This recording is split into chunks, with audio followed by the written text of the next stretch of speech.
여러분 10월 수출이 또 감소했습니다.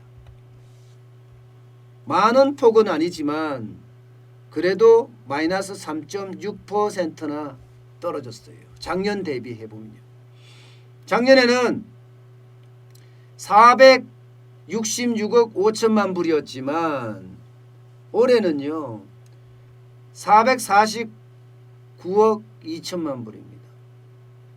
이게 작년보다가 조업 일수가 이틀이 많았어요. 예. 이틀이 많았는데도 어쨌든 떨어졌다는 것은 야 이거 좀 걱정되는 부분이에요. 여기다가 수입은 더 많이 떨어졌습니다. 수입이 더 많이 떨어진다는 것은요 대한민국은 수입이 거의 많아야 돼요. 왜냐하면 우리는 가공무역을 하잖아요. 전 세계에서 원자재를 수입에다가 그것을 가공해서 완제품으로 만들어서 팔잖아요. 그런데 작년 대비해서 5.8%나 떨어졌습니다. 작년에는 414억 달러였는데 올해는 390억 달러. 물론 이렇게 수출보다가 수입이 더 많이 줄어드니까 일반적으로 불황형 흑자라고 하죠. 흑자는 많이 났어요. 흑자가 적지는 않습니다.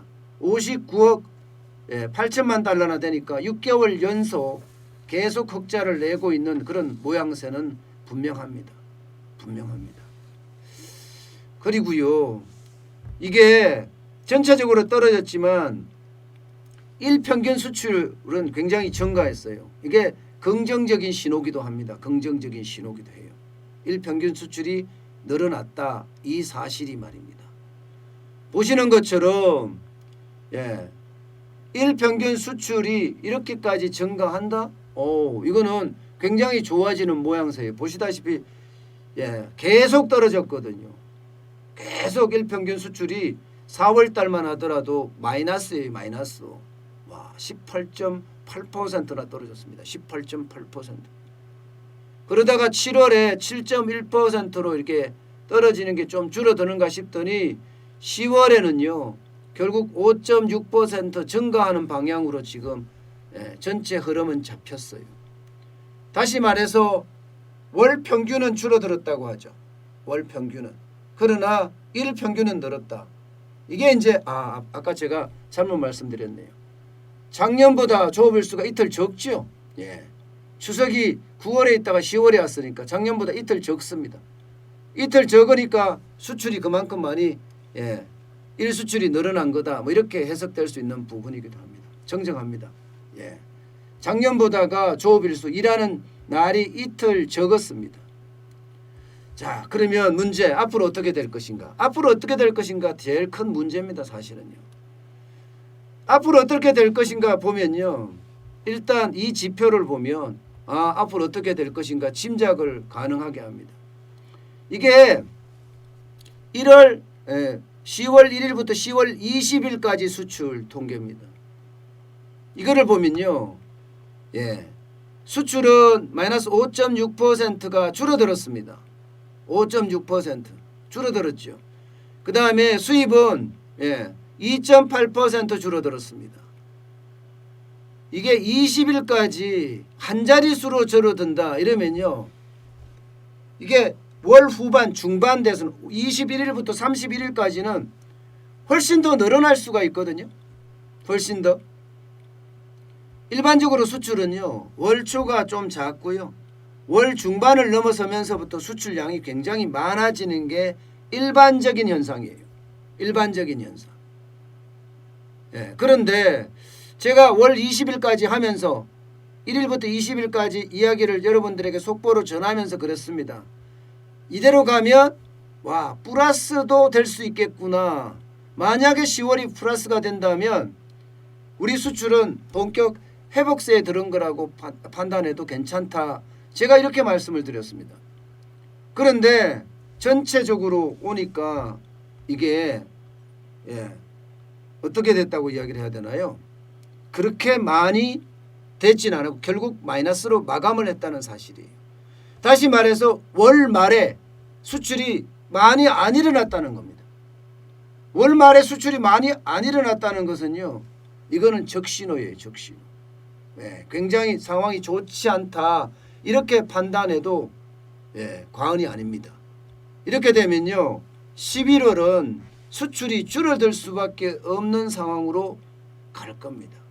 게다가 전 세계가 지금 코로나19 때문에 더 몸살을 앓고 있어요.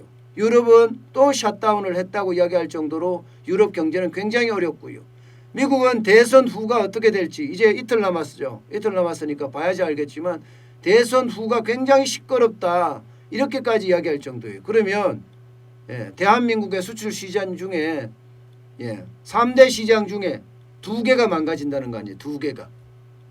2개가 미국이나 유럽이 망가진다면 굉장히 어려워지죠. 사실 유럽이 뭐 3대 시장이나 이렇게 이야기하는 사람들도 있어요. 동남아가 아니냐 이렇게 이야기도 하거든요. 동남아도 만만치 않아요. 인도가 계속 늘어나기 때문에 인도인들이 동남아 여러 지역에 퍼져서 살거든요. 그래서 신규 확진자가 굉장히 많다는 이야기도 있고요. 또 하나 진단 기술이 그만큼 안 돼서 제대로 확진자를 파악 못하는 것 아니냐 뭐 이런 이야기도 있을 정도로 동남아도 쉽지 않습니다. 여기다가 중국도 만만치 않거든요. 신장 위구르 지역에서 신규 확진자가 발생을 해서 지금 제2의 우한이 되지 않겠느냐. 이미 봉쇄 조치를 한 것은 우한하고 같이 했어요. 완전히 봉쇄 조치를 했어요. 들어가지도 못하고 나오지도 못하고. 카슈카르 지역 말입니다. 신장 위구르의 카슈카르 지역에서 계속 신규 확진자가 나고 있거든요.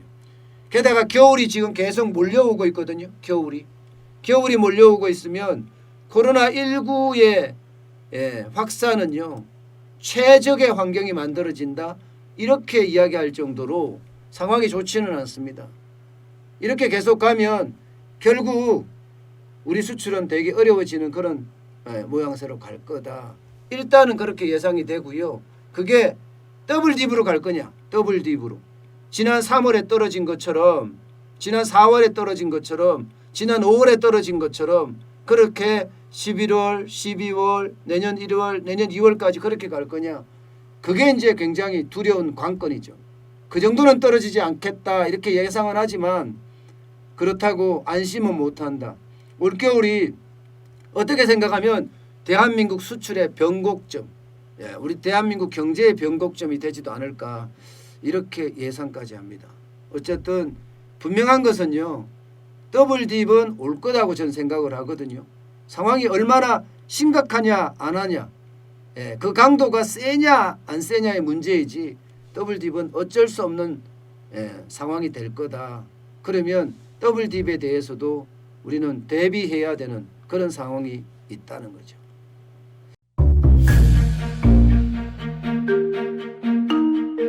세종대왕과 샤넬 넘버5 벤츠 자동차의 최고급 기종인 마이바흐의 공통점을 아시나요? 바로 침향입니다. 침향이란 동남아시아에서 자생하는 침향나무가 상처를 입었을 때 스스로를 보호하기 위해서 분비시키는 침향나무의 진액입니다.